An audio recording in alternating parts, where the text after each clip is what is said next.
Welcome to Employing Differences, a conversation about exploring the collaborative space between individuals. I'm Paul Tevis. And I'm Karen Gimnig. Each episode, we start with a question and we see where it takes us. This week's question is, are we done yet? And what we're pointing to with this one, although we could do another episode, we may do an Are We Done Yet Part 2 that's about, are we done with our project yet? But what we wanted to talk about today is, are we done with our growth yet? Are we done becoming collaborative? Are we done learning to employ differences? Have we gotten there? Yeah, the answer is no. Spoilers.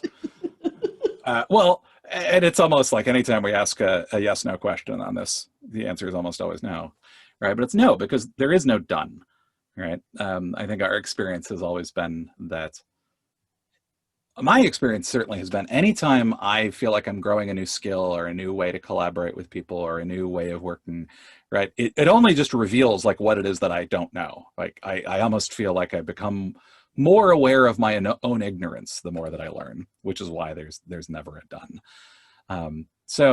So yeah, I think there's certainly a degree of that there's always more to learn.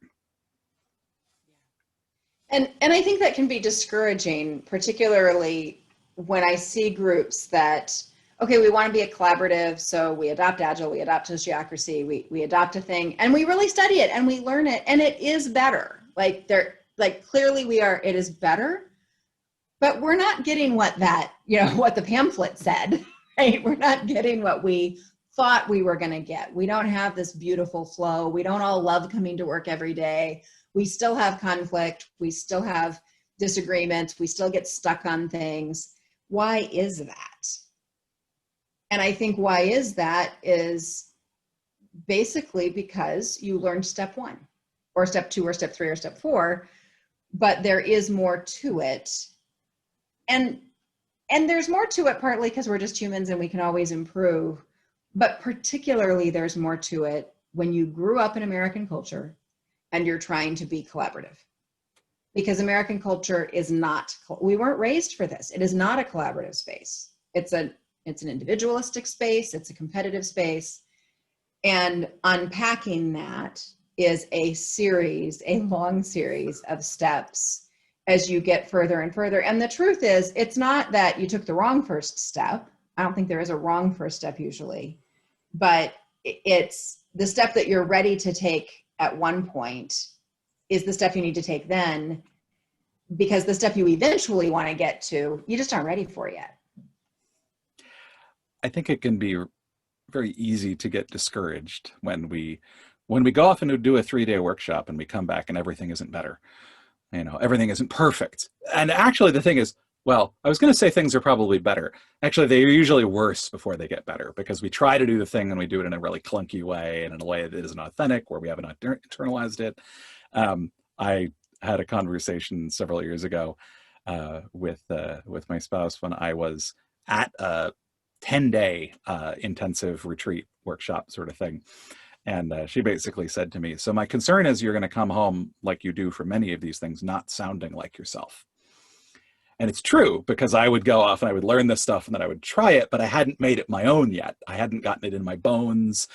And so I sounded like a different person for a while. And it was really revealing. It was actually an incredible indicator of progress that she was able to say that and I was able to hear that for what it meant, for what it was, which is, not an indication that I was done, right? But that I'd made progress. And I think we focus so much on, are we there? Are we done? Because we're used to there being things where there is an end point. And the thing is that these things have no end point, but there's always progress, right? There's no right answer, but there are better answers and there are worse answers. And if we're moving in directions of better, and when we can look back and see where we've come from and see how far we've come, we're not done. And we can we often get discouraged by the feeling that we're not done, but I think we can take hope from the fact of seeing our progress. Yeah. And I think that's one of the pieces that we can build as a skill is the ability to see progress, the ability to share progress, And I think if we do sort of look back on where were we, where were we, where are we now? How is that different? And be able to see those things. And I think that there's also a piece of forgiveness of ourselves, mm-hmm. that it's okay to be a work in progress. And that's another piece of, in our culture, you just always got to go for the A and get done and, check the box. And, there's these very sort of, I graduated, I finished, I got the degree, mm-hmm. I got that sort of thinking. And I think that's one of the pieces of shifting to collaborative thinking, is that it's not about, did I check the box or did I get the thing? It's about, are we enjoying each other? Are we feeling connected to one another? Are we hearing each other? And yes, if you're in a work environment, are we creating the product? Or if you have a particular mission, are we making progress toward our mission? That's got to be in there. But I don't think it's the be all and end all of, did this work do what we wanted it to, or was it worthwhile? Mm-hmm. There's something in that about the sort of ideas that are behind tools like appreciative inquiry, where it's like, how do we look at what's going right rather than solely what's going wrong? Now, one of the things I do a lot of work with groups on is individuals and groups and organizations will often marginalize one or the other of those viewpoints, right? They will either say, like, we only focus on what's going wrong, how things could fail. And you see this some by professions. So like forensic accounting, for example, right? Always looking for what's wrong, right? It's an occupational hazard. But like groups will either marginalize what's going wrong, which when that, like, I think that's one of the places where the question about, like, are we done yet comes from, is the belief that is the focus on what's wrong. And that can be useful to counterbalance with, well, what is going well? Now, I've also worked with groups that focus so much on what's going well that they aren't focusing at all on what's going wrong. And so when you over-rotate on either of them, you stop making progress and you stop learning. But I think one of the questions, one of the possible answers to the question, or ways of responding to the question of, are we done yet, is, what have we done so far? Yeah, I think that's so true. And what have we done so far, and what are we ready for next?